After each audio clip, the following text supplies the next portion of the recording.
Dizem por aí que política, religião e futebol não se discute. Bom, a gente vai quebrar um pouco essa regra de etiqueta e discutir bastante sobre política aqui no Curitiba Decide. Esse é o episódio 9, eu sou o Alex Gruba e vou pedir para rodar a vinheta e depois apresentar os nossos convidados que vão debater sobre política, e política se discute sim aqui no CMC Podcasts.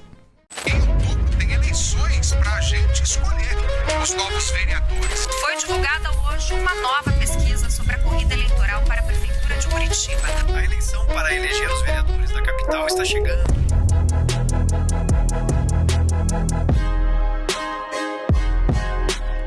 Olá, seja bem-vindo, bem-vinda a mais um programa do CMC Podcasts. Como eu falei na abertura, a gente vai discutir política, sim, vamos ver essa regra de etiqueta, que dizem que não se discute política, que é mais educado não falar, mas estou com 3 convidados bem especiais para falar sobre isso. Vou começar apresentando aqui a Mari Stella Bischoff, que está do meu lado, engenheira agrônoma, especialista em gestão pública. Mari, obrigado pela sua participação aqui no CMC Podcasts. Eu que agradeço, muito legal estar aqui, conhecer pessoas novas e conhecer esse ambiente para mim muito novo, né? Um prazer. Vai ser a engenharia presente. Que legal, Mari. Vai ser um prazer ouvir de uma engenheira sobre política também, né, a sua posição como mulher. Acho que vai enriquecer bastante o nosso papo aqui. Quero agradecer também ao advogado Roosevelt Arraes, ele que é especialista em direito eleitoral, direito público. Dr. Roosevelt, obrigado pela sua participação aqui no CMC Podcasts. Agradeço o convite, é uma satisfação poder estar novamente aqui na Câmara Municipal de Curitiba. Obrigado, Roosevelt. E do seu lado está aqui o colega jornalista Rodolfo Kowalski. Rodolfo, que fez uma experiência muito legal nesses tempos de polarização política. Vamos ouvir a visão dele, os bastidores sobre a reportagem que ele fez caminhando pelo centro de Curitiba com uma camiseta do Lula e uma do Bolsonaro. Rodolfo, obrigado pela sua participação aqui no podcast. Eu que agradeço o convite, estamos sempre à disposição aí da Câmara Municipal. Bom, agora que já apresentamos esses convidados especiais, vamos ver uma entrevista que a minha colega aqui, a jornalista Pedrita Maria Garcia, fez com uma consultora de etiqueta para entender sobre esse ditado de que política não se discute. Maicon, roda o VT, por favor. Política não se discute. Você já deve ter ouvido esse ditado popular mais de uma vez. Mas de onde veio essa ideia? No dia a dia, esse ditado funciona mesmo? Vamos visitar o escritório da Silvia Lopes, uma famosa consultora de etiqueta aqui de Curitiba. Ela vai nos contar um pouco sobre a etiqueta por trás do ditado e em quais contextos, supostamente, deveríamos ou não falar de política. Todo ditado vem de uma realidade de algum momento, né? Eles surgem, eles são o exemplo de uma época, de um momento. Hoje não faz mais sentido, porque qual que é a razão de existir o ditado política não se discute? Por que ela não se discute? Sim, ela se discute, eu posso conversar com você e você comigo. E hoje, cada vez mais, se faz necessária essa conversa política, esse entendimento, esse amadurecimento tão necessário para nós como cidadãos e para a nossa sociedade. Só volto a ponderar. Dependendo do lugar, nós precisamos calibrar o tom dessa conversa, como em tudo na vida. Independente desse ditado moderno, historicamente, a política sempre assumiu o espaço do povo. Em épocas de eleição, a gente fala mais dela. Depois que passa, diminui um pouco, mas a gente não deixa de falar sobre política no trabalho, em casa, em festa de aniversário, festa de casamento, em qualquer época. Política se discute sim, mas ela tem os ambientes mais férteis ou menos férteis. A política não é um assunto velado, não é algo não pode ser dito, tem que ser falado em voz baixa. Ela pode ser conversada em qualquer ambiente. O que nós precisamos calibrar na nossa vida pessoal, na nossa vida social e na vida profissional é o tom desta conversa. Eu expor as minhas preferências, o meu entendimento, né? O meu direcional político não é um problema, mas dependendo da situação, você sim tem que calibrar o tom e saber até que ponto você pode ir. Uma coisa é conversar sobre política em um aniversário, em um casamento, outra coisa é num comício. Viu só? Há quem diga que política não se discute, mas sabemos que a nossa tendência é não deixar passar. Sem política, a gente não vive, não sobrevive. Política se discute sim, em toda hora e todo lugar. É isso aí. Mari, você já deu a sua opinião aí, né? O que você achou da questão, né, da dica da consultora de etiqueta? E aproveitar para perguntar para você do mundo da engenharia. Né? No senso comum, se vê o engenheiro como o grande construtor de obras, como alguém que vai lá e resolve, mas também é preciso discutir política no ambiente da engenharia? Com certeza. A engenharia tem um papel fundamental na sociedade, né? Como outras profissões têm, né? Mas a engenharia, ela está presente em toda a nossa vida, né? Desde a que a gente comentou agora há pouco da comida, né? Que é da minha área, é a questão da produção de alimentos, um alimento ecologicamente aceitável, com segurança. Então, dentro da área da engenharia, né, as obras de infraestrutura, a importância de ter cidades mais inclusivas. Então, e também princípios de obras que tenham realmente sejam assertivas para contribuir com a qualidade de vida das pessoas. E isso tudo está dentro da política. Quando você pensa em questões universais da nossa sociedade, né? A questão de você discutir com a participação efetiva da sociedade, o papel do engenheiro para poder dar as orientações técnicas, né? Nas crises. A engenharia está presente nas crises climáticas, um acidente que acontece numa cidade, numa rodovia, tem a mão do engenheiro. Tem a mão do engenheiro e da engenheira presente, né? Então, para justamente a gente ter segurança na nossa vida, né? Do ponto de vista amplo, a questão que o papel na saúde, nós estamos presentes em todas as atividades da sociedade. Todas as nossas necessidades humanas, o engenheiro, a engenheira estão presentes, né? Então, isso é uma coisa importantíssima, né? Isso que eu acho que a gente... E a questão política está na vida de cada um, né? E eu achei muito legal ela falar, saber moderar, né? Saber o tom que você vai levar numa roda quando tem extremos. Você tem que saber a hora de colocar, a maneira de colocar para que não ocorra embates, agressividade, isso eu acho que você vai falar bastante, né? O Kowalski vai falar bastante sobre isso, né? Das polaridades, mas a gente tem que estar preparado para realmente ter o bom senso de colocar a importância de cada tema. Tem colegas meus de profissão que dizem que não, eu não quero... Isso é política, isso não tem nada a ver comigo. Tem a ver. Ainda mais, eu trabalho no governo estadual, né? Numa entidade de ATER estadual, de extensão rural, e justamente nós trabalhamos com políticas públicas, e são pessoas, as diversas profissões, que fazem as políticas públicas para chegar no cidadão. E se a gente não contribui de uma maneira legal, você vai estar penalizando a sociedade. Então, a importância do engenheiro estar ali presente. Legal. Vamos já ouvir a questão da polarização com o Rodolfo Kowalski, mas perguntar para o advogado Roosevelt Arraes. Falam que os advogados conhecem bem as regras do jogo, né? Você, como especialista em direito eleitoral, direito político, né? Como é que são essas regras do jogo? Como é que você vê, né, o que a Mari acabou de colocar aqui para a gente, a Maristela, a questão do debate no mundo da engenharia e também essa questão da polarização hoje, né? As regras estão conseguindo conter esses extremos que muita gente coloca, né? Acho que até um certo consenso danoso para a nossa sociedade, Roosevelt. Bem, vamos lá. Eu acho que existe uma relação que nunca será resolvida, que é a relação entre política e direito. Né? Normalmente as pessoas pensam o direito como uma regra que é muito clara e muito simples de entender. E aí, daí advém, né, um jargão que diz o seguinte: se a regra está aí, todo mundo conhece a regra, por que as pessoas continuam brigando, né? Então, é o mesmo dilema entre técnica e decisão, né? Que também perpassa lá em engenharia e tantas outras áreas, né? Então, as pessoas dizem, não, mas só existe essa opção técnica correta. Será? Né? Quer dizer, no que toca a questão do plantio, de um certo tipo de cultura, se ela é adequada para o meio ambiente ou não. Será que existe só uma solução técnica? Então, da mesma forma como a gente pode pensar em diversas técnicas e opções na engenharia ou na medicina ou em qualquer outra área, da mesma forma, isso ocorre no direito. Então, quando a gente fala em termos de regras aqui e direito, sim, boa parte do tempo a gente está jogando com certas regras e eu diria que em 70%, 80% do tempo as regras são relativamente claras, mas existem uma série de outras questões que são complexas e difíceis que a gente não consegue ter uma resposta única. E aí entra o papel da política. Até porque quem decide as próprias regras é a política. Ou seja, são os nossos representantes. Na briga entre direito e política, quem vence é sempre a política. Né?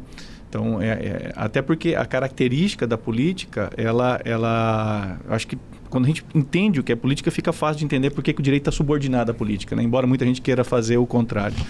Mas política, basicamente, o que é? É exercer poder de mando sobre um grupo de pessoas, sem que esse grupo de pessoas que é mandado tenha condições de reverter a decisão de mando.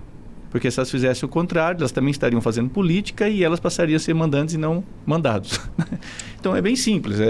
Política é isso, é um exercício de mando. E aí você tem várias formas de mando, desde formas mais autoritárias a formas mais democráticas. No nosso caso, é uma forma democrática, a gente pode escolher os representantes, mas eles continuam mandando. E são eles que fazem as leis, né? E a sociedade está ali acompanhando isso e, vez ou outra, dando opções, né? Ou escolhendo, dizendo, olha, eu prefiro isso, eu prefiro aquilo, né? E é por isso que é importante o processo eleitoral ser o mais equitativo possível, né? Respeitando as duas balizas da democracia, que é liberdade e igualdade, não só uma nem só outra, as duas coisas, enfim, né? Mas, para resumir, o determinante aqui, me parece que a política, sim, ela exerce uma função de dominância sobre as outras áreas. Ainda que a gente esteja falando de outras áreas que aparentemente não têm relação com a política. Né? Porque quando a gente está pensando em saúde, né, fala, mas o diagnóstico certo é esse, o tratamento é aquele. Ok, mas quem é que vai pagar isso? Né? Então, aí você tem que começar a achar soluções. Isso significa que a solução vai passar pela política. Então, não tem como não passar. Então, esse é um primeiro ponto. Aí, um segundo ponto para depois a gente pensar, só vou jogar a ideia aqui, até para ir esquentando os motores, né? Outra coisa é a discussão das pessoas. Aí sim, a discussão das pessoas. Me parece que a gente vive um momento estranho de um lado, de despolitização, que é política não se discute, e um outro lado de hiperpolitização, em que você quer discutir absolutamente tudo em termos de política. Até da cerveja que você está tomando com um amigo vira um problema que pode acabar numa desgraça, que seria, no caso, perder a amizade, né? Então, eu acho que a gente pode falar disso na sequência, né? E aí realmente é um problema social a ser pensado. Aproveitar essa sequência que você deixou a bola quicando aqui, Roosevelt, passar então para o Rodolfo, que como bom jornalista percebeu essa hipersensibilização da política, né, nos últimos anos, não só no Brasil, mas no mundo, né, com tanta informação circulando, a gente está caminhando para dois extremos, né? Será que estamos agora dando uma deixando de ser tão extremismo, enfim, estou me embananando aqui. Vou passar logo para o Roosevelt, que você fez uma experiência fantástica como jornalista, né, passeando pelo centro de Curitiba com uma camisa do Lula e do Bolsonaro, os grandes representantes de dois polos da política do Brasil. Como é que surgiu essa ideia, Rodolfo?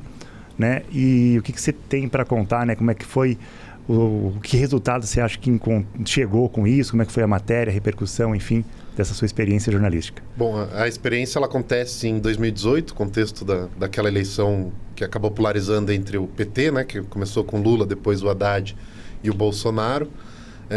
Foram duas, digamos, os trabalhos que acabaram me inspirando a ter essa ideia de pauta. Uma delas foi que eu fiz uma matéria, daquelas matérias corriqueiras de economia, falando sobre a venda de produtos dos candidatos. Eu vi que estava com um movimento grande em OLX, essas coisas de venda de camisa, bottoms, etc. E eu achei curioso, a gente fez uma primeira matéria falando sobre isso.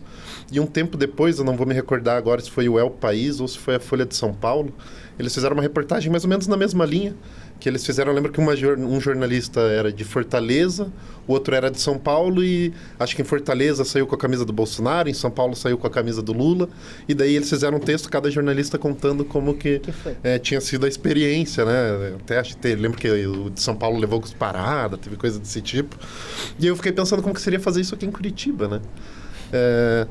Levei a ideia, né, para o meu editor, não gostou muito da ideia no primeiro momento. Daí eu fui falar com a editora-chefe, ela topou. Daí a gente montou todo um esquema, eu comprei umas camisas, né, até com uma das empresas que tinha entrevistado nessa primeira reportagem. E a ideia era, inclusive, filmar, né, deixar tudo registrado em câmera. Isso acabou não dando certo, infelizmente. Mas daí uma camisa do Lula, que era uma camisa Lula é Haddad e Haddad é Lula, que ainda estava naquele quem ia ser o candidato. Acho que tinha acabado de decidir que o Haddad ia ser o candidato. E daí a camisa era do Bolsonaro, a camisa amarela clássica. Foi antes da facada, inclusive. Se eu não estou enganado.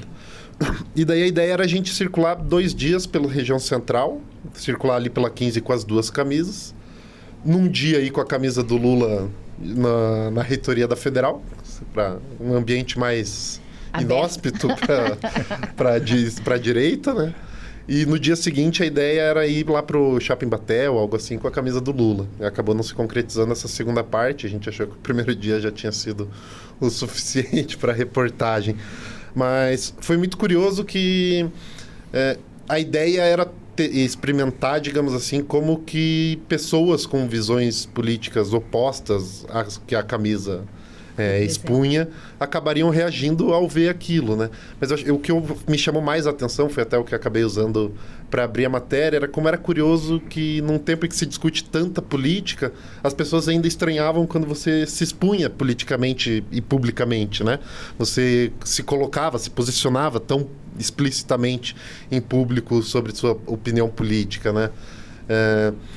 Teve alguns momentos de bastante tensão naquele dia, para os 2 lados. Na reitoria foi bem tenso até pelo ambiente, né? Um ambiente muito mais de esquerda ali. E eu lembro ainda, eu sentei num lugar, numa escadaria perto da biblioteca, e eu não tinha me atentado. Um tempo depois eu olhei pro lado, tava um fogo nos fascistas, um adesivo assim. Daí passou um pessoal e falou: você não tá meio desorientado? O que você tá fazendo aqui? E teve no Shopping Miller também. No Shopping Miller teve um cara, daí eu tava com a camisa do Lula, e o cara ele realmente queria me agredir, a namorada dele que ficou segurando pra ele não vir. Eu fiquei só esperando, né? Vamos ver o que vai rolar. Mas não aconteceu nada de efetivamente violência, tal, xingamentos, tal. Uma outra pessoa que passava e falava: oh, que legal. Teve apoio também. Teve apoio. Xingamento teve. Xingamento teve. Bastante. Apoio teve 2 que eu lembro, um de cada lado, inclusive. Foi assim que eu saí, a gente nem tinha começado ainda a sair com a camisa do Lula. Passou um ônibus e uma senhorinha que estava no ônibus pegou nem lembro se tinha o L na época, mas ela saiu fazendo algum sinal de apoio, assim. E na reitoria também, quer dizer, eu lembro que parou um ônibus, desceu, não sei qual que era o curso que estava descendo. Teve um menino que desceu, quando me viu com a camisa do Bolsonaro, ficou bem animado, bem alegre. Ele falou: é isso aí, que coragem, não sei o quê. E na reitoria era muito engraçado que antes da gente ir para frente ali da biblioteca, onde ficava o movimento do pessoal, a gente foi ali para dentro da reitoria mesmo, e a gente foi para a lanchonete ali, passamos no Chaim também.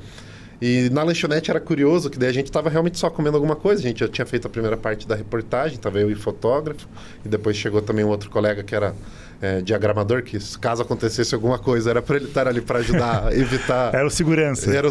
Diagramador e segurança. E daí era curiosa a reação na reitoria, porque a gente estava, eu já com a camisa amarela do Bolsonaro, e era muito engraçado que as pessoas passavam pelo corredor, e delas passavam, e delas voltavam, assim, para olhar, tipo... Esse cara tá com uma camisa do Bolsonaro aqui na reitoria. Mas era muito engraçado essas reações. Mas o que mais me chamou a atenção mesmo foi isso, como era estranho para as pessoas você se expor tão abertamente politicamente, mesmo num tempo em que todo mundo discute política e, em última instância, eu acho que tudo é política. Era na campanha, não era um período fora do... Até nessa questão que a Mari está colocando na campanha, você já pensou em refazer essa matéria, esse mesmo passeio com as 2 camisas agora, fora de campanha? Será que deu uma acalmada nos ânimos? A gente chegou a cogitar fazer em 2022, repetir a dose, no contexto eleitoral mesmo.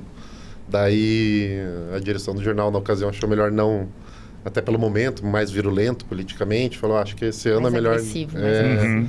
Mas não tinha pensado nisso, é uma ideia que seria curioso. Né? de Agora, ver, fora da eleição, será que também os ânimos estão tão acirrados assim ou não, né? Eu vi que o Roosevelt está fazendo algumas anotações ali.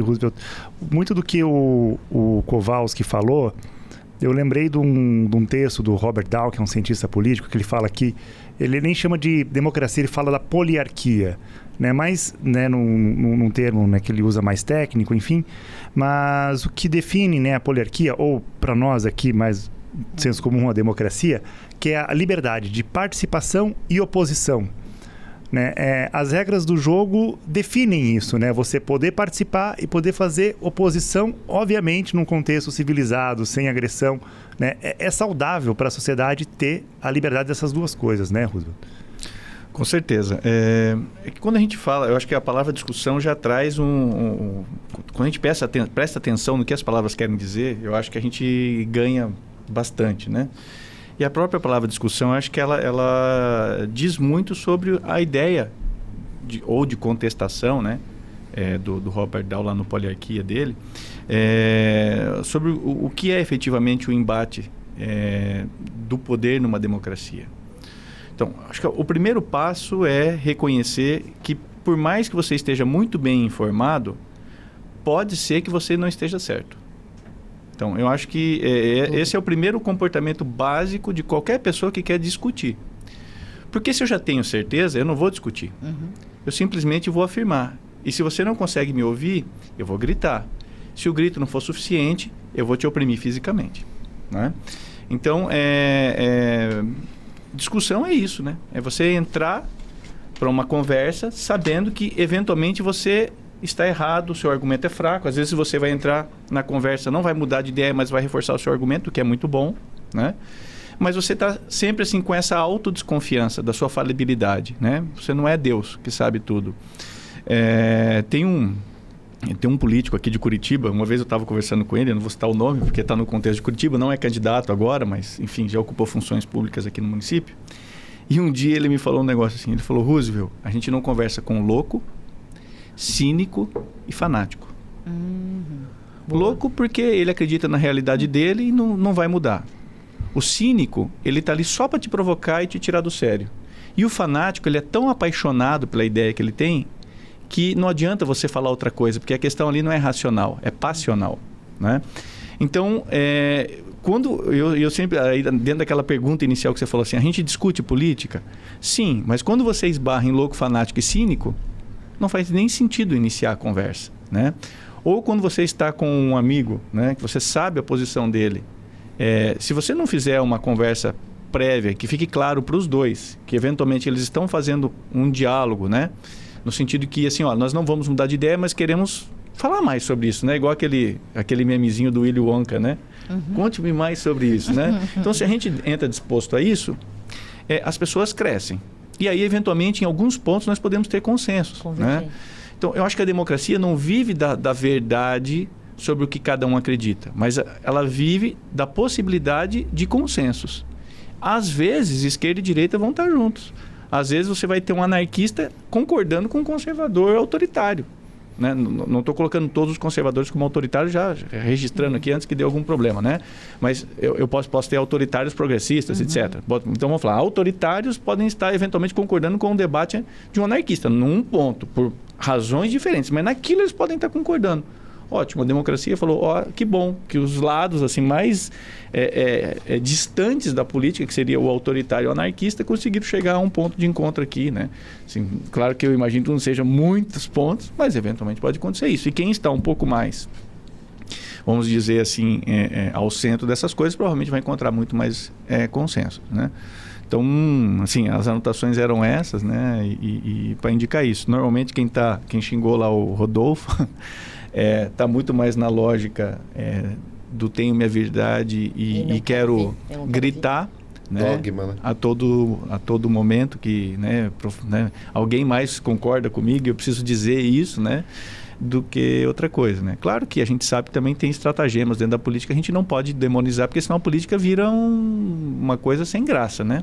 Porque a política também envolve paixão, né? Então faz parte manifestação, abaixo-assinado, uma gritaria. Tem essa estética da política, ela faz parte. A gente também não pode achar que todo mundo é anjo, que não vai acontecer isso, né? Agora, a virulência, né? O ataque que você simplesmente quer silenciar o outro, aí a própria ideia de discussão que eu comecei a falar não faz mais sentido. Assim, né? eu vou apelidar essa estética de estética atletiba. Né? Você vai lá, monta a sua torcida, põe a sua bandeira e grita mais alto e tal. E o outro que vai tomar naquele lugar e assim, né? Mas às vezes vão para as vias de fato ali, né? Pois é. Maia, agora eu vou jogar uma batata quente para você, já na questão de, né, da sua formação de engenharia, engenheira agrônoma. A gente está falando agora, né, bastante da questão dessa crise política, né, desse extremismo. O que é pior, a crise política ou a crise econômica? As duas juntas, então, é ruim para todo mundo, né? Com certeza. Mas para fazer, né, a roda da engenharia girar, a crise política atrapalha tanto quanto uma crise econômica? Com certeza, porque influi diretamente nos caminhos, né, que os nossos governantes, né, levam para poder caminhar. Ou suprimindo alguns benefícios, umas realizações importantes, necessárias e imprescindíveis para a sociedade. E como o colega falou, Roosevelt, né, falou, quando não se discute princípios hegemônicos, universais, aí a gente acaba tendo penalidades para a sociedade como um todo, né? Então a crise política e a crise econômica caminham juntas, né? Quando eu tenho que segurar aqui por conta de uma redução de alguma despesa ali, pode ser fatal para populações mais vulneráveis, inclusive, né? Então isso é uma coisa.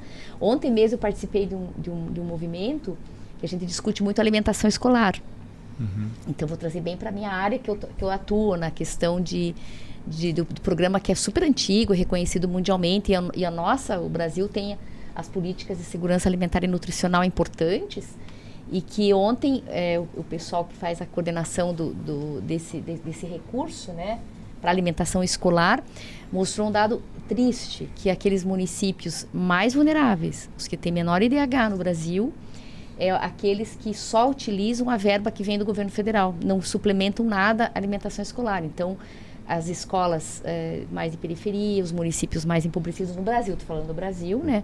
E infelizmente acaba ficando no norte e no nordeste do Brasil. As prefeituras não suplementam, né, para a rede escolar. Então o aluno que mais precisaria estar com com a barriguinha cheia para poder ter uma boa educação, acaba tendo só aquele chá com bolacha ou alimento processado, né? Então é muito triste isso, e o Sudeste e o Sul são os municípios que mais valorizam. Então isso é triste. A gente estava discutindo ontem o repasse, né, com o governo federal de mais verbas para esse tipo de coisa, porque ficou congelado por muito tempo. Isso aí o que é?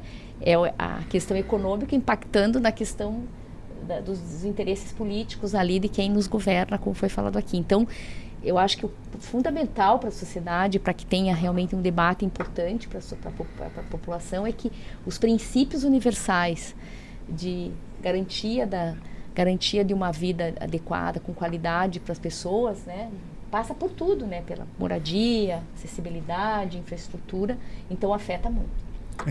Agora, jogando para esse lado da informação, né, de ter essa informação de que os municípios não estão fazendo esse repasse, né, até ajudar complementando a questão nutricional, e para as pessoas receberem essa informação de qualidade. Vamos ouvir o Rodolfo nesse mundo que hoje a gente sai de uma sociedade, né, que tinha baixa circulação de informação para uma alta extrema, né, de informação circulando aqui na nossa mão, né? Tipo, a gente chega aqui e tem acesso a diversas informações, nem sempre as melhores possíveis, né? É preciso, assim, uma consciência midiática, né? Filtrar onde você vai buscar, o que você está lendo, duvidar do que você está lendo. Acho que, como o Roosevelt falou, ninguém é dono da verdade, né? Será que isso aqui, né, faz sentido, não faz sentido? Para que lado está caminhando ou não? Como é que você vê, Rodolfo, né, a informação nos dias de hoje, especialmente nessa questão política? Tem ajudado, tem atrapalhado?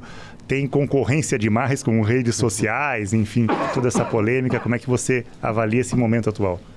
Sigo a ideia do ditado, né, que diz que o excesso de informação é pior até do que a má informação, né? E eu vejo uma dificuldade, inclusive, parentes próximos. Que minha família tem eu como jornalista, eu também tenho um tio que é jornalista. E eu vejo dificuldades, por exemplo, meus pais em fazer pesquisas, em conseguir verificar a veracidade de uma informação. Minha avó, inclusive, também. E é muito curioso, né? Porque a gente nunca teve tanta informação e a gente nunca teve também tanta desinformação circulando ao mesmo tempo. E a gente vive também, não sei se você também concorda comigo daí nisso, né? Mas uma crise profunda no jornalismo, né? Que sim. As redações são cada vez menores, a gente tem cada vez menos equipes trabalhando com jornalismo, com hard news, efetivamente, né? Da faculdade, da minha turma que se formou, eu acredito que 2 ou 3 jornalistas que conseguiram seguir para o hard news, né? O jornalismo diário, o jornalismo de fato, né? Não foram para assessoria ou para marketing, outras áreas. E é difícil você ver uma luz, né? Um caminho para que vá clarificar tudo isso, porque cada vez mais as redações pensam mais nos cliques, né? No SEO e o que vai dar engajamento e tudo mais. E cada vez mais também o jornalismo vai ficando de lado, né? Vai ficando esquecido. E só para aproveitar também o gancho que você comentou do Robert Dow, né? E o Robert Dow também é o autor que nos traz a ideia que tudo é política, né? Relações familiares, em algum nível, são relações políticas. Relações pessoais, em algum nível, são relações políticas. E não participar da política é também uma decisão política, né? E isso conversa também com uma ideia que o Bauman, todo mundo conhece os livros Amor Líquido, Mundo Líquido, Sociedade Líquida, mas ele tem um livro que não é líquido, que é o Em Busca da Política. E é um livro que ele conversa muito, é um livro do final dos anos 80, um livro que ele acaba conversando muito com essa ideia de polarização nesses tempos de redes sociais, que eu acho que as redes sociais têm um papel muito grande nessa polarização mais virulenta, que a polarização em si eu acho que ela sempre existiu, né? O mundo ele é muito dualógico, né? E muito dual. E acho que as redes sociais acabam exacerbando esse lado mais virulento das pessoas e da política também. E o Bauman, ele diz nesse livro que ele fala justamente que a sociedade parece que ela perdeu a capacidade de se organizar politicamente e coletivamente e discutir pautas de interesse público e que cada vez mais a capacidade de organização gira em torno de você ter, digamos, um objeto de ódio, um objeto... Ou personificar, né? Exatamente, personificar. E isso acho que conversa muito com a política do Brasil dos últimos 14 anos, pelo menos, que eu lembro que a eleição já de 2010, né, foi uma eleição bastante... polêmica. Muito embate direto, tudo mais. E é um livro muito bom, uma leitura que recomendo muito. Quase que um livro de cabeceira meu. E ele fala muito sobre isso, né? Eu acho muito curiosa essa ideia dele que a gente só está tendo hoje em dia capacidade de se mobilizar quando é para odiar alguém ou alguma coisa, né? Sim. Roosevelt, nessa questão que o Rodolfo está colocando, né? Especialmente a questão das redes sociais. Para mobilizar hoje é quase um consenso. Tem que usar porque senão a informação não vai chegar. Dá para usar as redes sociais para colocar um ambiente mais assim, seguro para a gente falar de política, um ambiente mais tranquilo, até melhor, uma palavra melhor, mais saudável para a gente falar sobre política, sem falar como você, né, colocou essa questão da pessoa que tem já o seu dogma ou que não vai nem ouvir o outro lado, né? Bem, falando especificamente em direito eleitoral e depois de maneira mais geral, muitos candidatos até reclamam, sim, eu atendo alguns partidos, alguns candidatos aí no interior do estado, e o pessoal reclama, fala, poxa, o partido não me enviou dinheiro, porque eu preciso de dinheiro para fazer isso, fazer aquilo, aquilo outro, né? Só que o partido está enviando todo o material para postagem em rede social. Todo o portfólio que a pessoa precisa saber para falar e se comunicar. A grande aposta é isso mesmo. Aí, assim, a pessoa está querendo dinheiro para contratar um cabo eleitoral. Para Santinho, hein? Isso, para Santinho. Fazer propaganda de rádio e TV. Nossa. Então, assim, não que rádio e TV não tenham importância. Sim, tem. Só que no contexto de campanhas eleitorais, antigamente nós tínhamos um monopólio de poucos, né, um oligopólio de poucos falando para muitos, e hoje se fala... Né, de muitos se fala para muitos, que é a lógica da rede social. Então, a rede social hoje é o principal canal de comunicação das pessoas que estão na política, que são candidatos, para falar com a população. Então, eu acho que isso cada vez mais vai ser mais intenso, né? Até porque também se colou nos canais de comunicação tradicional a lógica de que eles fazem parte de alguma conspiração do bem ou do mal, né? E aí as pessoas descobriram essa conspiração. E as pessoas se sentem altamente especiais porque elas tiveram uma revelação.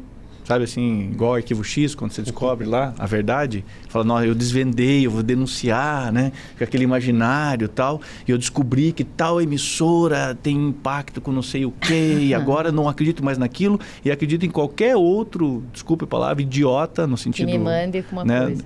Me mande alguma coisa, ou que está falando um bando de asneiras em qualquer rede social, em YouTube, etc.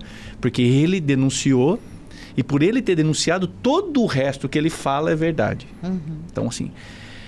Uma falta de concepção, de bom senso e de tudo. De tudo, né? E aí, assim, o que me preocupa um pouco, e por hora eu não ando muito otimista, eu não acho que a curto prazo a gente vá ter um ambiente saudável em rede social, não. Né? Eu acho que a gente vai ter um processo muito longo de educação de pessoas. Não sei se até lá nós teremos, né, ambiente de liberdade assim, suficiente para amadurecer pelo processo educacional, para saber lidar com redes sociais. Não sei se vai dar esse tempo, se o tempo de aprendizado vai dar certo com o que a gente espera que a rede social seja, uma coisa de aprimoramento, né, nós como sociedade, nós como seres humanos. Eu acho que não vai dar esse tempo, pelo menos não vejo isso agora, posso estar completamente errado. Né? Mas eu acho complicado, não acredito muito que a rede social vá melhorar no curto, nem no médio prazo. Tá? Eu acho que a gente está muito próximo da ideia de duas grandes coisas assim, que eu acho que chamam a atenção das pessoas. De um lado, desse lado do mistério revelado. É incrível como as pessoas gostam de ver uma coisa, assim, uma notícia bombástica. Fulano foi pego não sei o quê, o fulano quando tinha 5 anos de idade, não sei quantas, fez não sei quantas o quê. Visualizações e aumenta lá os youtubers. Isso. E aí, então, assim, as pessoas gostam desse suspense, assim. É uma coisa meio religiosa, né? Assim, eu descobri Deus, eu descobri uma coisa, eu descobri a notícia. Então, e quando as pessoas se sentem partícipes disso, é como se elas saíssem daquela situação de pessoas comuns, de cidadãos iguais, né, numa democracia, e alçassem uma condição de sei poder, lá... De poder. Eu diria assim que o pior é o seguinte, que a pessoa não tem poder, mas ela se acha participante de uma corrente, sei lá, de uma... Eu vou usar o exemplo, que eu não sei, de uma organização... Só para eu não usar o nome de uma organização para ninguém me... Né? Mas assim, de uma organização fechada, secreta, especial. Então, as pessoas... uma ilusão de poder. Isso é de um lado. E do outro, elas criam identidade com isso. E quando acham um inimigo comum, aí simplificou toda a vida. Porque aí a minha política, o que é? Eu sou anti isso, então tudo que não é aquilo eu sou a favor, ainda que seja uma imbecilidade, né? E me sinto especial porque descobri isso através da revelação que o fulano do YouTube falou. Então, assim, me parece que tudo que está acontecendo, tudo não, né? Eu falando aqui, me parece que uma parte do que conduz a discussão política em rede social são esses elementos. E aí é fanático. Né? Sim. Falar com fanático. Eu até ia perguntar para você, já que você entrou nessa seara, para os dois, né? A questão, isso é um fenômeno mais nosso aqui ou pode dizer que nos outros países também? A impressão que eu tenho é que não é uma exclusividade não nossa. É, sim. Até porque parte muito da lógica do algoritmo, né? Sim, o algoritmo ele se alimenta disso, ele faz você permanecer mais tempo alimentando esse tipo de, digamos, intriga, né? Então, me parece que é algo, não sei, não cheguei a pesquisar a fundo sobre, mas eu tenho a impressão que é algo generalizado, não é uma exclusividade brasileira. É que a gente está aqui, né? Então, exato, a gente vivencia aqui, é que agora aqui, a gente né? vendo lá as eleições lá nos americanas, Estados Unidos, parece, né? que é... Assim, é uma coisa, aquele movimento deles, assim, é uma coisa que impressiona a diferença, né? Mas, enfim, isso é outro debate. Não, muito bom até o que o Roosevelt estava colocando, e muito boa a sua pergunta, Mari. Me lembrou um filme que eu vi, gostei muito recentemente, que é Dias Perfeitos, do Wim Wenders, que são acho que 5 ou 7 dias da vida de um japonês que limpa banheiro público. E dando uma sinopse com certo spoiler, parece que não tem nada de especial na vida dele. Mas tudo é especial, porque tudo que ele faz, ele realmente vive aquilo ali. E às vezes as pessoas falam, pô, né, tô aqui nessa experiência de vida, o que eu vou fazer? Pô, mas eu só tenho um trabalho normal, uma vida normal e tal, e não acho nada especial. E o filme meio que mostra que você não precisa, né? Eu descobri a grande verdade, agora sim eu cumpri minha missão na Terra. Às vezes você fazendo as coisas mais simples, você cumpre uma missão maravilhosa nessa vida. Né? Agora vou puxar o papo para a Mari. Mais uma vez eu vou colocar você numa bola dividida forte aqui. Mas a questão que você colocou das eleições americanas, e eu li uma matéria falando sobre a polarização que está tendo nos Estados Unidos, e talvez tenha isso aqui também um pouco, com as mulheres estudando mais que os homens. Lá também, como aqui, né? As mulheres estão subindo mais, ocupando mais as cadeiras de universidades, cada vez estudando mais, se aprimorando mais. Elas são mais progressistas. Os homens estão estudando menos e estão, né, assim, fazendo uma divisão social entre mulheres são progressistas, homens são conservadores. Como é que é para você, né, a questão da mulher na política brasileira? Você tem sentido essa questão também que está acontecendo nos Estados Unidos? Ou como é que é a participação da mulher brasileira na política? Então, esse é um campo bem interessante, porque nós temos ali a questão da... Cada partido tem que ter as cotas ali, né? De 30%. Daí o Roosevelt falou quanto que hoje por cento na política é? 18% 18% que estão cargos eletivos. Então, aí você já vê a diferença que nós temos aqui. Então, tem muitos partidos que colocam as mulheres só para cumprir a cota e não dão nenhuma estrutura. E, às vezes, algumas mulheres, infelizmente, assinam lá a candidatura sem nem saber o que estava acontecendo de verdade. Então, mas assim, o que a gente sente no Brasil, e nós tivemos uma presidenta, inclusive, que acho que foi assim um ícone, um marco importante, que acho que agora nos Estados Unidos tomara que aconteça, né, também, é que teve um papel fundamental, e daí muitos homens já colocaram, né, não, mas viu, é porque era mulher que não deu certo e tudo mais, né, a gente sabe disso, que a gente vivenciou isso na prática aqui no Brasil. Mas as mulheres que estão avançando e que estão assumindo cargos de eletivos, assim, eu acho que elas têm tido um papel importantíssimo. São umas heroínas, que eu diria, porque enfrentaram uma barreira gigante, porque a sociedade nossa é patriarcal e é machista. Né? Isso é fundamental. E isso é uma constatação em todos os segmentos, né? Inclusive, eu sou de um sindicato, a gente sabe que o movimento sindical também tem isso, né? E até lembrando, né, que é um desafio, inclusive, para captar e incentivar e conseguir adesão de mulheres nesses ambientes mais machistas mesmo, sabe? E a sociedade é assim. Na engenharia, hoje, nos bancos escolares, nas universidades, nós somos mais que 50% presentes. Mas quando chega para pegar lá o CREA, né, que é o nosso conselho regional, até o Manolo me atualizou ali, 25% tem CREA hoje. Que tem CREA, significa, né? CREA significa que são mulheres que vão participar da atividade profissional, né? Nós, no SENGE, tem uma meta e conseguimos, né? Nós temos hoje na diretoria nossa do SENGE estadual, do Sindicato dos Engenheiros do Paraná, 40% de mulheres presentes.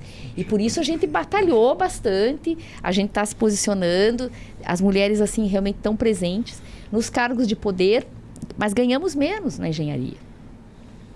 Nós ganhamos menos. Hoje nós estamos, assim, mais mulheres no mercado de trabalho, também está avançando a cada dia, a gente retrocede às vezes. O governo anterior a gente retrocedeu um monte com algumas políticas afirmativas de gênero, mas ganhamos menos. No serviço público não, a gente tem a mesma entrada, depois a gente acaba diminuindo também, porque muitas mulheres não ascendem cargos de chefia, de gerência, então acaba também no serviço público reduzindo o salário, né? Tendo uma diferença de 17% a menos, ali a média, acho que nacional é mais ou menos nesse número, então é bem gritante. A nossa engenheira brasileira, negra, primeira engenheira negra do Brasil, que é a Enedina, em 45 ela se formou. 1945, então em 1945, imagine o desafio que foi para essa mulher. Agora, a visibilidade dela foi dada há pouco tempo atrás. Agora, praticamente nesses últimos 5 anos que se levantou a bandeira, que a Enedina teve visibilidade desse processo, que ela foi super importante na época, que ela trabalhou, e ela é a primeira engenheira do sul do Brasil, mulher, né? E daí negra do sul do Brasil. Ela não é a primeira engenheira do Brasil, mas ela foi a primeira engenheira negra do Brasil. Então, imagine o desafio que foi isso, e até convido a todos aí que estão nos ouvindo, que vai lá no IFAM, ali, acho que na José de Alencar, tem o memorial dela ali. Eu tive a honra esse ano de ser uma das homenageadas do prêmio do CREA, de Enedina Marques, que foi ali em comecinho de junho, se não me engano. O CREA até com esse terceiro prêmio da Enedina Marques, era das engenharias, né? Então cada categoria envia, fomos 7 mulheres homenageadas e todo ano tem esse prêmio. Até eu falei lá no dia, né? Tomara que tenha nos próximos prêmios, tem uma engenheira negra também aqui recebendo o prêmio da Enedina, porque para nós foi uma honra, né? Ter participado desse momento. E o desafio que é, e nós mulheres na engenharia, e acho que na sociedade como um todo, a gente tem sempre, parece que tem que estar sempre provando que somos capazes, sabe? E nas nossas políticas também, que são as senadoras, deputadas, governadoras, prefeitas, também parece que tem que sempre estar, inclusive muitas delas assumem um papel autoritário para mostrar que sou capaz, porque eu sou também autoritária que nem os homens que estão ao nosso lado. Então é um desafio bem gigante, né? Então eu acho que as instituições têm que falar bastante. Eu tenho um dado também que me chamou a atenção na tua área, que as ações afirmativas das empresas privadas. Tem algumas empresas internacionais que elas têm o foco de contratar mais mulheres para os quadros técnicos. E isso é uma questão de algumas empresas. A minha filha trabalha numa empresa assim, canadense, que é assim, que ela tem o foco de contratar mais mulheres para tentar ter equidade de gênero nos cargos técnicos, né? O Ministério das Relações Exteriores me chamou a atenção, o Itamaraty também estava com isso, a meta de 40% dos aprovados para poder ter mais mulheres. Então, ou seja, é um serviço público importantíssimo, né? O Ministério das Relações Exteriores tentando trazer mais mulheres para poder realmente faz chamadas, né? De mais mulheres para passar pelos crivos lá para poder entrar nesse processo. Então, é bem complexo esse processo, né? E um dado que a gente não deve condenar também as mulheres quando não querem assumir cargos. Eu acho que isso também a gente não pode ter esse preconceito, porque tem mulheres que não querem realmente, porque querem continuar, não querem assumir cargos de poder, porque elas querem continuar nas atividades, né? Uhum. E vocês três aqui, mais um dado que é importante, as mulheres, mesmo assumindo cargos de gestoras, elas ainda continuam com as atividades domésticas, familiares, ainda a sobrecarga é muito grande. E infelizmente para a mulher de periferia negra, a carga horária que ela demanda para cuidar das casas é maior do que na categoria de nível de classe social mais alta, né? Então, realmente é um desafio gigante, né? Elas têm a jornada dupla e no trabalho ainda tem que ter o esforço redobrado. Exatamente. Eu, na agronomia, quando eu me formei, né, faz quase 40 anos, eu fui trabalhar num município bem pequenininho e eu dei o valor para a mulher do campo daí. Aí que eu queria até fazer esse resgate para vocês.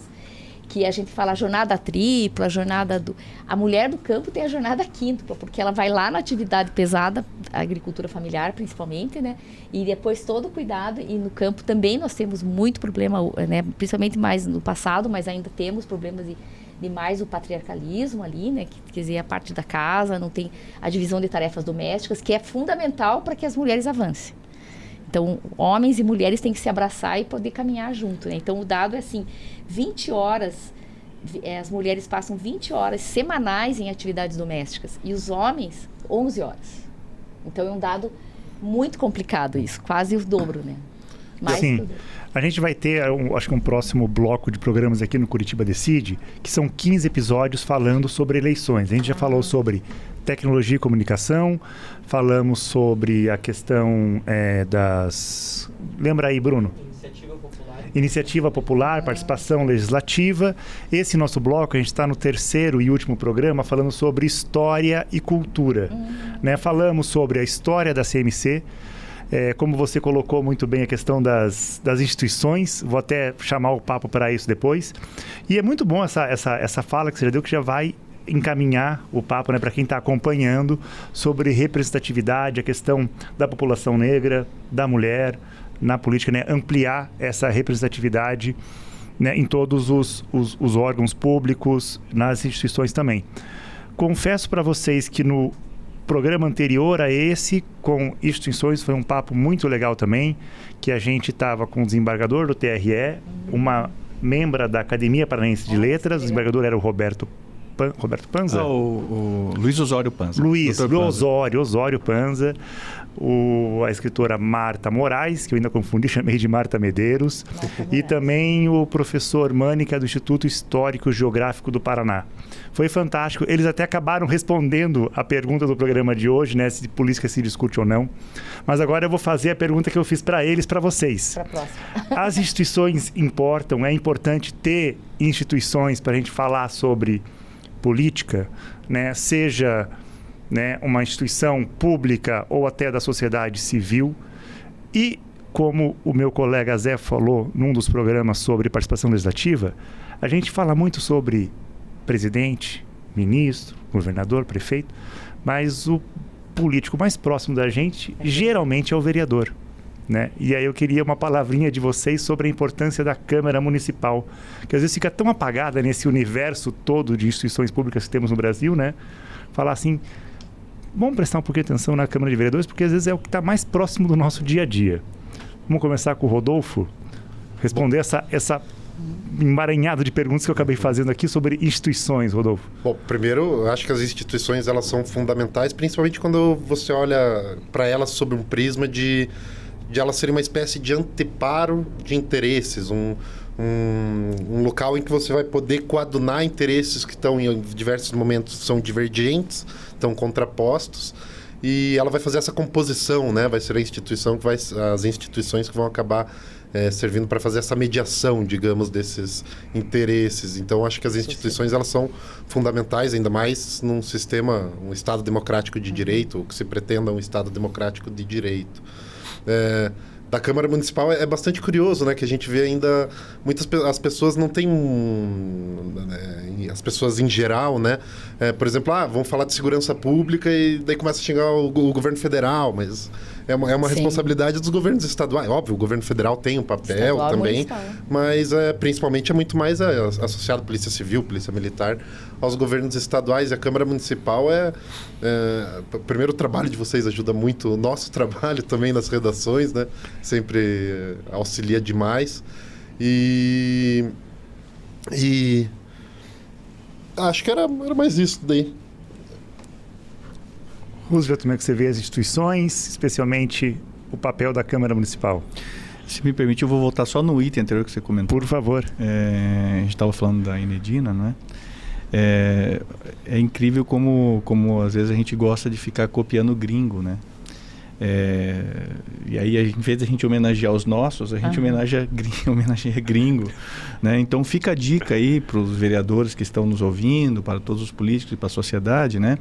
Recentemente, quem viu a abertura da Olimpíada de Paris, uma das coisas que eu achei mais interessante foi na abertura, foi que Paris, uma cidade, né, da arte, não sei o quê, não tinha mulheres expostas em forma de estátuas, né, como homenagem na cidade. Então, assim, se é pra gente copiar gringo, vamos copiar isso de Paris, mas vamos fazer isso com as nossas mulheres, com os nossos homens, com as pessoas daqui. Porque aí a gente começa a falar, nossa, Enedina, ela fez tudo isso com toda aquela dificuldade, essa mulher é uma heroína. Então eu não preciso, desculpe usar a palavra aqui, você mais informal, eu não preciso ficar pagando pau para gringo, porque se lá tem gente valiosa, aqui também tem. Posso fazer um parênteses? Por favor. Eu acho que foi a Angela Davis, que, né, feminista, mulher negra, foram atrás dela e falou assim, vocês estão no Brasil? Eu aprendi com vocês, né? As pensadoras negras brasileiras, Lélia Gonçalves, se eu não me engano, enfim, assim, mas eu aprendi com vocês do Brasil, porque vocês estão vindo atrás de mim agora. Tipo, vocês têm isso lá. Enfim. É isso, né? Você vira-lata é bom. Não é vergonha, não, é o cachorro que um vira-lata com muito pedigree, né? Com muito o pedigree de vira-lata, pronto, assim, eu tô brincando, mas assim, a gente é um país plural, né? Então a gente fica procurando umas coisas assim muito estranhas. Eu sei que não é o tema aqui, mas isso faz parte da política também, né? Quer dizer, a gente fica procurando uns fantasmas, né? Umas referências externas, uns símbolos. Autores também. Né? Autores, assim, a gente é colonizado dentro da nossa mente, né? Eu digo assim, tem tanto capataz epistemológico, para usar um nome, né? Tanta gente que assim, fica trazendo. Não que a gente não tenha que ler de fora, né? Eu acho que o exemplo brasileiro é esse. Assim, Aqui foi o lugar onde a gente conseguiu ter pluralidade em vários aspectos. A nossa riqueza é a pluralidade acadêmica, de pensamento, epistemológica, jornalística, jurídica. A gente tem que ler os nossos, ler os deles. Perde quem não lê. né? E perde mais ainda quem fica copiando leitura de fora sem ler daqui, né? Então, assim, é uma coisa que a gente tem que pensar em termos de política, já que estão falando de política, né? Tem que pensar, olha, temos muita gente valorosa aqui. E são essas pessoas que a gente tem que valorizar. A gente tem que mostrar para as nossas crianças, para os nossos jovens e para os nossos velhos que não conhecem, que tem uma Enedina, por exemplo. Estou citando só exemplo, mas tem inúmeros outros, né? Só que a gente não vê estátua na rua, por exemplo. A gente não vê jardinete dessa pessoa. Porque você está caminhando, quando eu estou caminhando, eu tenho um jardineiro, negócio, quem que é o fulano que está aí? Eu vou lá, pô, cara, é um gringo, cara, você está de brinquedo comigo, né? Então não tem, cadê a minha gente, né? Então, enfim, desculpa, é que esse é um assunto que tem me incomodado demais e como estamos aqui, eu aproveitei falar, né? E bom, até só para aproveitar, não é em Curitiba, né? Mas que vocês comentaram da Enedina, muita gente aqui em Curitiba não conhece, em Antonina tem a usina Governador Parigotti Souza, não sei se vocês conhecem. Ela foi quem chefiou as obras dessa usina. Que eles primeiro tentaram construir a usina de Cotia, um engenheiro homem, errou os cálculos da turbina para funcionar 4, funcionava 2. E funcionou 8 anos e eles começaram a construção da Parigotti Souza, que é uma usina maravilhosa, fica dentro de uma montanha, literalmente. E foi uma obra que ela quem chefiou. O acesso é gratuito, só tem acho que marcar antes para visitar e vale muito a pena conhecê-la em Antonina. Dica maravilhosa. Inclusive, e tem a estátua dela na 15 pra gente tirar foto. Sim, agora. Não, eu tô dizendo, ano passado, não tem 2 anos. Não, tô dizendo que a invisibilidade que ela teve. Fica na rodovia Enedina. Sim. Tem a rodovia com o nome dela. Que também é novo o nome. Novo, foi colocado há pouco tempo o nome. É muito recente. Foi o vereador, não, foi o deputado já que fez o nome da rodovia. É uma história muito, muito antiga para uma homenagem muito recente. Sim, muito recente. Uma coisa invisível. E só para concluir, então, com relação, como o Rodolfo está falando, eu acho que as instituições elas funcionam como amortecedor, né? A Câmara Municipal é um parlamento e não um gritamento, né? Então, a lógica do parlare, do parlamento, é o quê? Assim, um monte de gente falando coisas e na construção dessa fala, etc., fala e escuta, né? É que se constrói o consenso democrático que a gente estava falando, né? Então, as pessoas que não acompanham o trabalho da Câmara ou não acompanham o trabalho de qualquer parlamento acham que a política é gritamento. Às vezes o grito faz parte de uma estratégia, mas é só um jogo. O que importa efetivamente, o que funciona é o parlamento, é o falar, é o debater, etc. Isso acontece bastante dentro da Câmara de Curitiba. Então, assim, e às vezes, claro que tem gritamento, mas faz parte.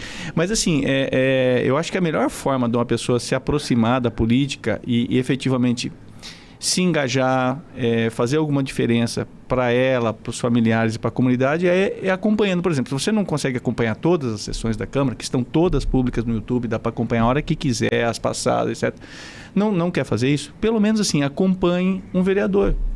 Adote um vereador, né? Não precisa ser o que você votou, às vezes é do grupo que você votou. Então vamos lá, esse cara aqui que foi eleito dentro daquela, né, eu votei no partido X, né? Eu votei no candidato partido X. O meu candidato não entrou, mas entrou o fulano aqui com o meu voto, por conta do quociente eleitoral. Entrou o meu voto aqui. Eu vou começar a acompanhar esse vereador, ainda que eu não venha votar nele. Mas o que acontece?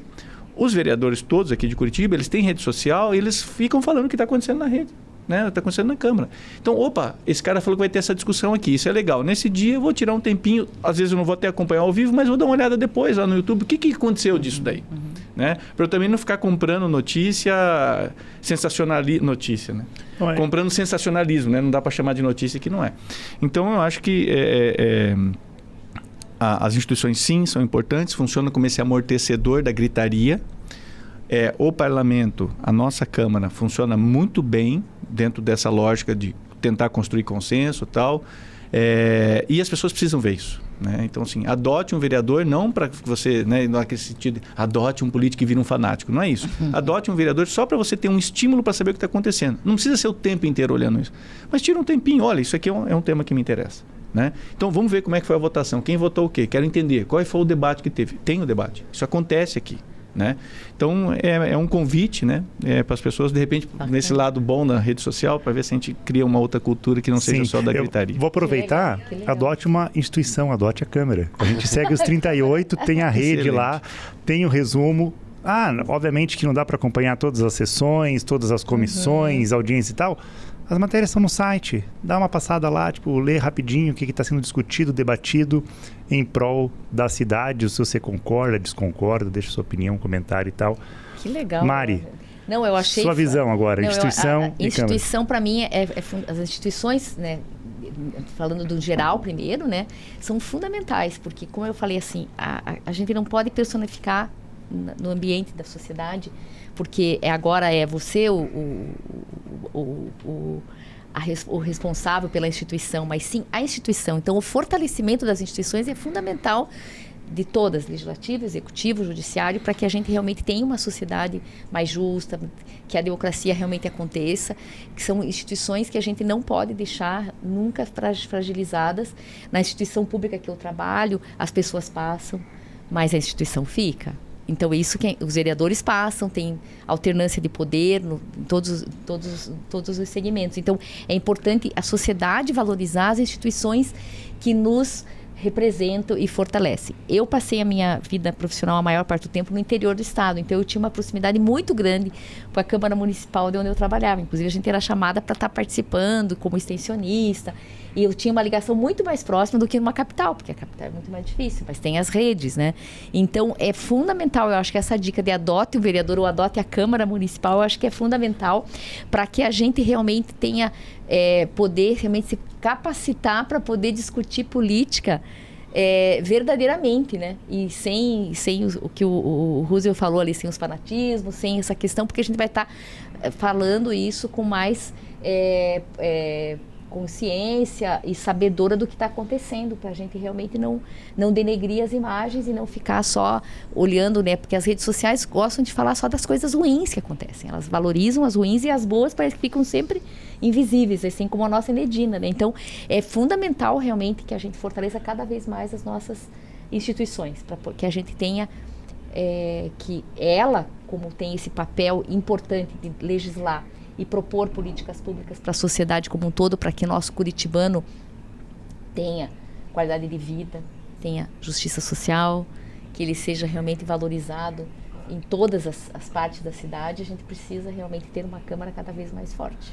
Que ótimo. Gente, a gente está encaminhando para o final. Vou pedir para vocês fazerem as considerações finais, já agradecendo a participação de vocês, e deixar uma última pergunta, já que a gente citou tantos autores, autoras, ideias diferentes aqui. Uma dica de leitura para as pessoas, já falamos, né, do Dow, do Bauman também, né? Da Enedina. Eu às vezes faço essas confusões de nome aqui no programa. Não tem problema. Né? Bom, agradecendo a participação de vocês, e vocês deixam uma dica de leitura. Não precisa também ser um livro técnico, pode ser um livro, né, de literatura. Até a escritora Marta Moraes, que participou no programa anterior a esse, ela citou, né, como membro da Academia Brasileira de Letras, assim, ela falou assim: eu sinto falta de uma liderança política, tá com um livro embaixo do braço para incentivar as pessoas a lerem, e não um livro técnico, um livro de literatura mesmo, né, como isso ajuda a gente a entender melhor o momento que a gente está vivendo, né, como a ficção tem esse poder de nos dar uma força mental, uma força de interpretação da vida, que acho que só as pessoas que leem compreendem isso, né? Tenho certeza que vocês três são grandes leitores. Vamos começar a despedida aqui pelo Rodolfo Kowalski. Bom, eu queria começar... É um jornalista, um escritor jornalista, que é o Eduardo Galeano, né? Eu adoro Galeano. Tá com certeza na minha lista de top escritores. E tem um livro dele que eu leio, releio, volta e meia pego, que é um livro chamado Filho dos Dias. É um livro que tem 366 páginas, e nesse livro, para cada dia do ano, ele conta uma história que teria acontecido em algum momento, diferentes anos, né? Diferentes momentos da história humana, mas uma história que teria acontecido naquele exato dia. Então é um livro gostoso de você ler, até às vezes, tipo, qual que foi a história de hoje? Eu faço volta e meia, estou em casa, só pego e vejo qual que era a história que estava naquele dia. E qualquer livro do Galeano é muito bom, esse em especial pela pegada diferente, acho que é bem interessante para ficar como dica, uma prosa mais poética, né? Maravilha, boa dica. Roosevelt, sua dica, por favor. Tá, vamos lá então. Algumas sugestões de leitura, coisa que o pessoal pode achar fácil aí na internet. No que toca diretamente a posicionamento político, que não resume toda a discussão política, mas que vamos dizer assim, o que pega muito, né? Está muito memizado, né? que é a diferença entre esquerda e direita, né? Tem um livro que se chama Direita e Esquerda, né? Ou Esquerda-Direita, não lembro agora, que é do Norberto Bobbio, tá? É um político italiano. Ele é de esquerda, só que ele também é um professor. E ele sabe ser professor na hora que ele escreve. Então, assim, ele descreve bem o que é direita e descreve bem o que é esquerda. Então, a gente não vai deixar de ler porque o cara tem um certo posicionamento político, a não ser que ele seja um panfletário. E o cara que é panfletário, ele não tem compromisso nenhum com rigorismo de ideias. Mas não é o caso do Norberto Bobbio nas obras dele, que são obras, vamos dizer, entre aspas, técnicas, tá? E é uma obra curta. Curtinha, facinho de ler. Direita e esquerda. Direita e esquerda, isso. Facinho de ler e tal.